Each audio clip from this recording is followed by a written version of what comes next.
Won't be an easy fight, Jim, because he's a Panarski style, but a bit more polished and harder hitter. A little bit more cultured than Panarski. But I tend to feel that Smith won't box quite as badly as this again. I think maybe after winning the title, he's maybe thinking that the hard was fight. That was a good right hand from Smith there. That was a good punch. Okay, Panarski looks to have recovered. No, maybe not. Yeah, he's going to parlour. He's getting a bit right hand. Happy he can afford it in the 7th round. And this is a brave stand by Panarski. He's looking to grab there like an octopus, but he just can't get hold of Smith. Tracked in Smith's corner, and it's all over. So, as we were saying that he wasn't fighting too well in the last couple of rounds, Roy Smith, the British Cruiserweight champion, found the right punch to pull the fight out of the fire, and then he unloaded all the ammunition, and the referee was right to jump in.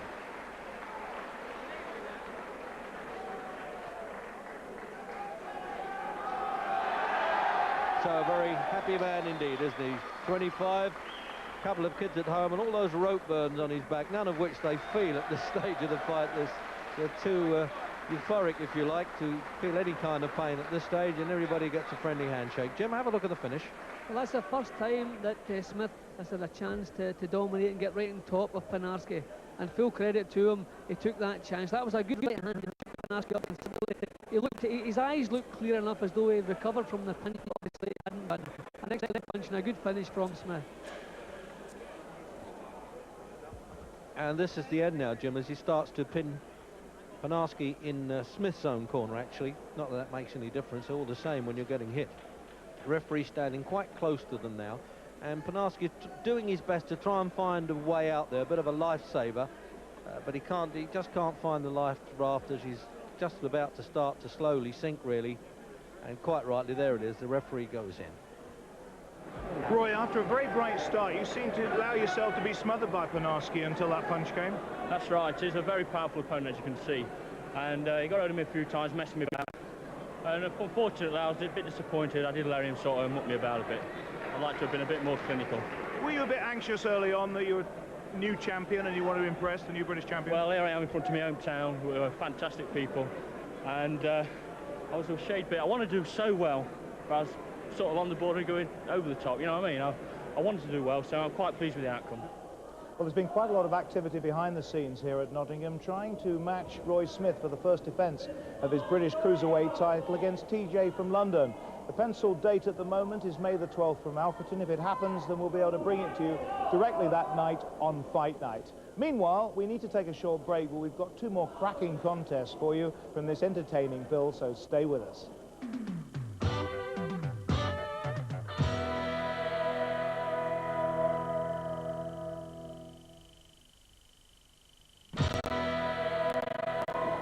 Welcome back.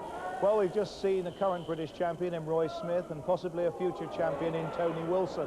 Now to the other end of the scale, and a promising cruiserweight making his professional debut, Ian Bullock, who beat Danny Hassan from Wales in tremendous fashion tonight. Here's how it happened in the 4th of the 6 scheduled rounds. Second out, round 4. New territory now for Ian Bullock in his first pro fight, then having boxed 3 rounds, of course, as the amateurs. And was very upset losing to John Foreman in the Midland ABAs in February, which is why he applied for his pro license. As he says, a bit in disgust, he thought, with the decision. Well, here is no judges. That's Paul Thomas there, sole charge referee. If it does go to points, scheduled for 6.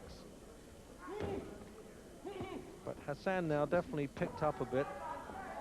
Struggled a little bit at the off because Bullock really took the fight to him and got on top and looked good, particularly with the left hook, I thought. But he's not bad with the right-hand punch either. Now you can see that little reddening now around Bullock's. There again, the right hand, as I say. He didn't use that very much in the opening rounds, but he's getting through with it now. And Hassan now could really do with a win. He hasn't had much of a start, 3 losses on the turn.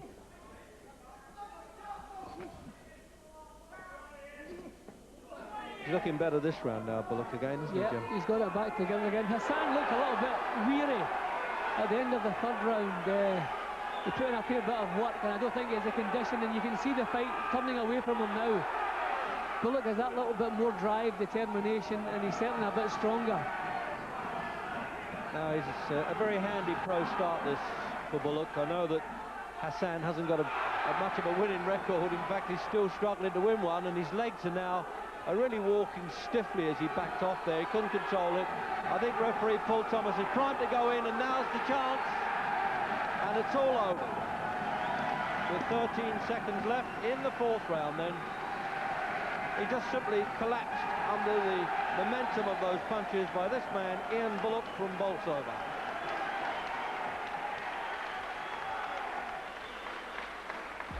So you can see here, Jim, have a look at this replay of the finish. It's quite disruptive.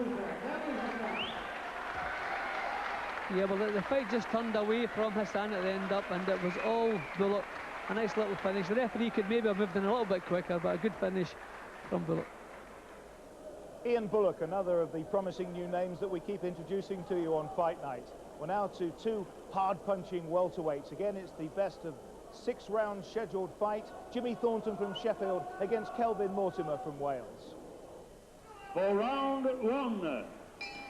Well, a match then with known punchers, these two. The southpaw from Sheffield, Jimmy Thornton, and Kelvin Mortimer from the Rhondda Valley.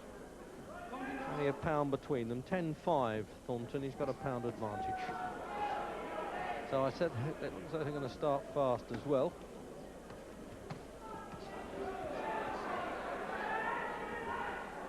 So the Welshman actually wearing the touch of the Irish there with the green waistband. And at the moment coming under fire there from Irish Jimmy.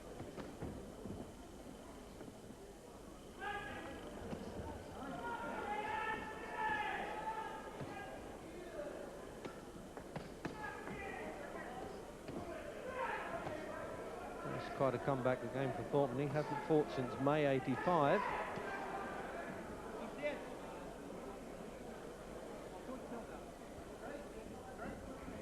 So a minute gone then in the opening round, and certainly Thornton showing that he's come to do a bit of fighting. Scheduled for 6.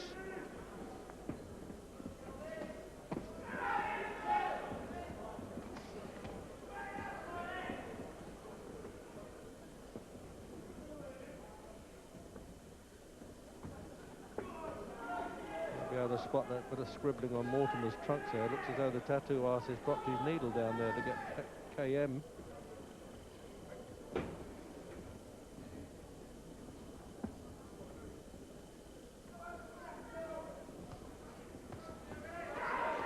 He looks a fair banger, doesn't he, Irish Thornton, Jim? Yeah, and he gets power into every punch, yeah. I mean, he doesn't have to wind the punches up. Every one that comes out has full power behind him. Yeah, very impressive.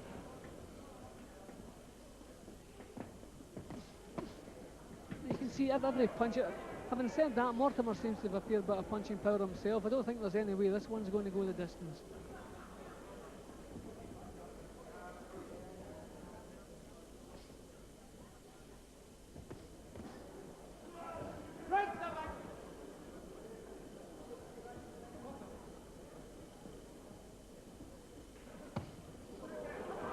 Well, the first punch the Welshman said quite corrective, wasn't it, that left hand, as if to tell Thornton you're not going to have this all your own way.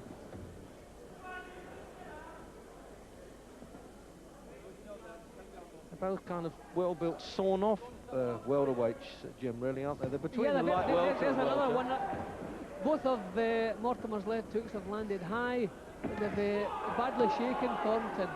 No, I don't think there's any way this is going to go the full distance. No, they really are. A couple of bangers there, aren't there, as we come up to the end of the round.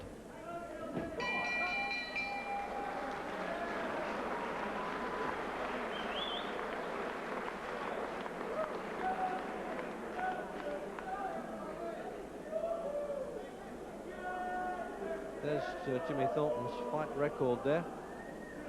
And he won that first round, but Mortimer came back in the last 20 seconds or so to let him know what it was all about.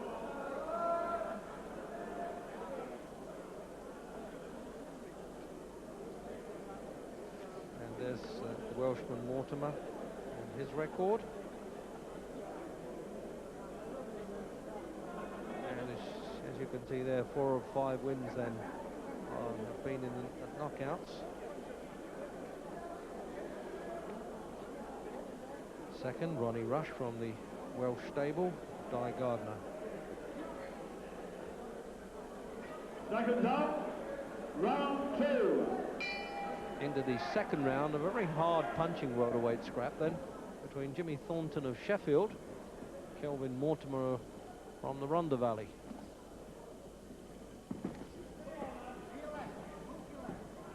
And Southpaw Thornton came out really winging his punches at the start, and just got a few corrective replies towards the end of the first round.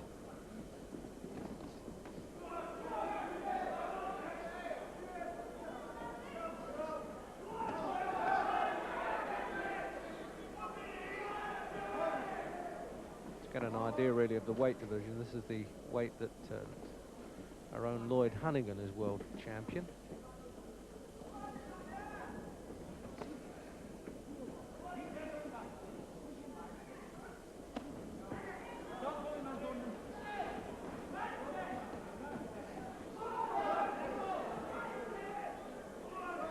They don't get themselves tucking inside, and their heads held high, so they both punch hard, and neither of them are trying to slip inside punches, are they?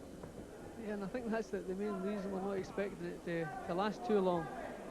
And Mortimer just missed by a whisker there with that left hook.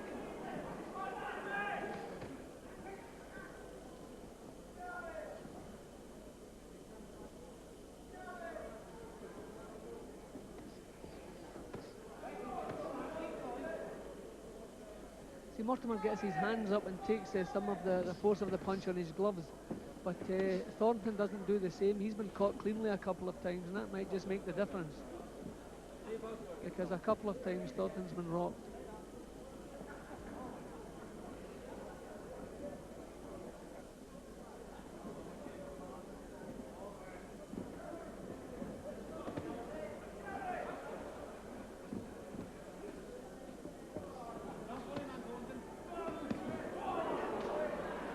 Bides his time there, the Welsh lad.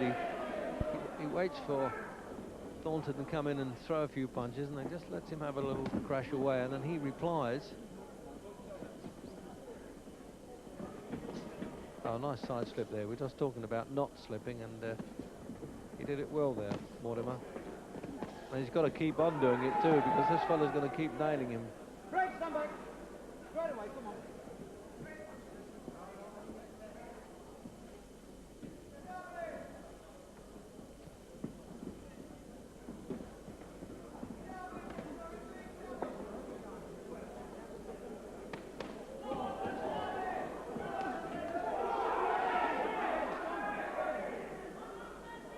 It's almost as he's saying, well, hold up, it's my turn, Thornton, after he...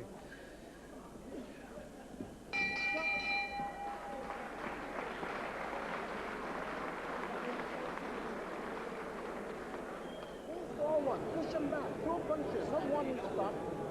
You're throwing one big punch and stop. Left, right, keep throwing that. Seconds out, 6th and last round. Sixth and final round, and Kelvin Mortimer in the white trunks take a bit of a roasting from the manager, or trainer I should say, in the corner there, Ronnie Rush, and he's going to have a go in the last round. And what a whack the pair of them have landed here all the way through. Both managed to stand up, Jim, and I don't know how they've done that, but I figure they might just let it all go in the last round now. But Mortimer certainly, if he wants to go home a winner, he's going to have to bring something out. It's going to have to be a knockout, because he hasn't won a round. He landed a nice little left hand, but even he's standing off again. He's not trying to follow up. I know it's always easier sitting here, but he just doesn't seem to want to win as much as Thornton does. No, I think quite rightly, he's had to take some hard punches and wants to survive now. And you can't blame him for that, because it needs a bit of heart to stay in there without going down under Thornton's fire.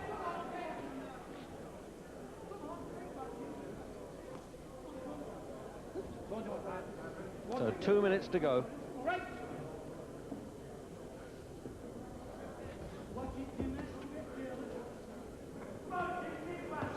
Well, some advice from the crowd. Always good at that. Watch it, Jim, don't get careless.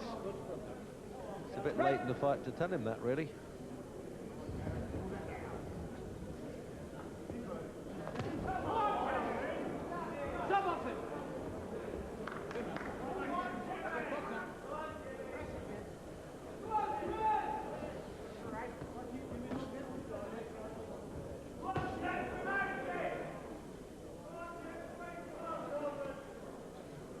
Well, they're both running out of strength, I suspect, just a little bit now, Jim.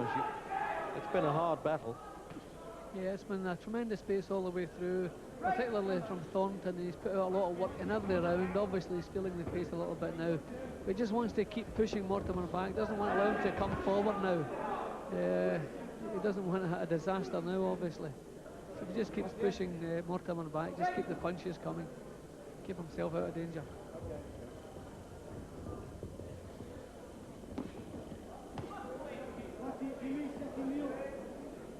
Right, stand back.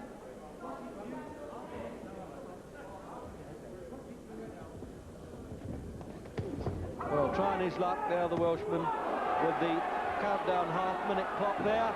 And what do you know about that? It looked as though he was going to count him for a second had he stayed down there.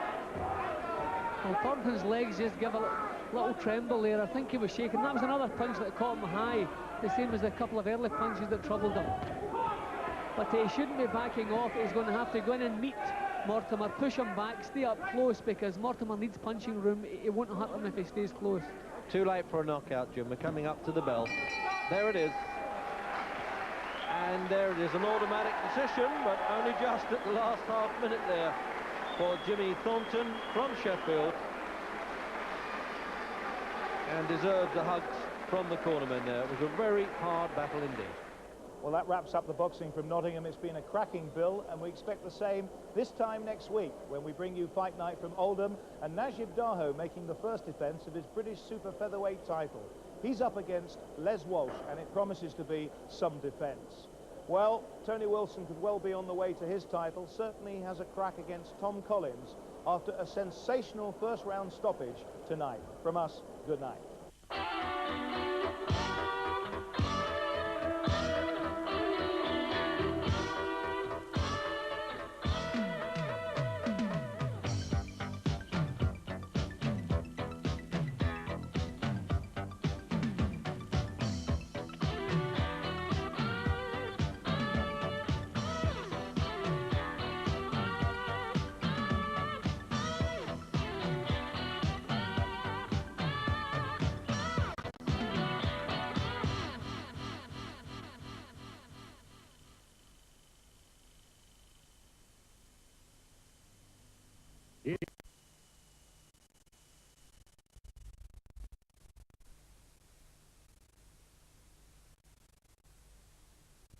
Games.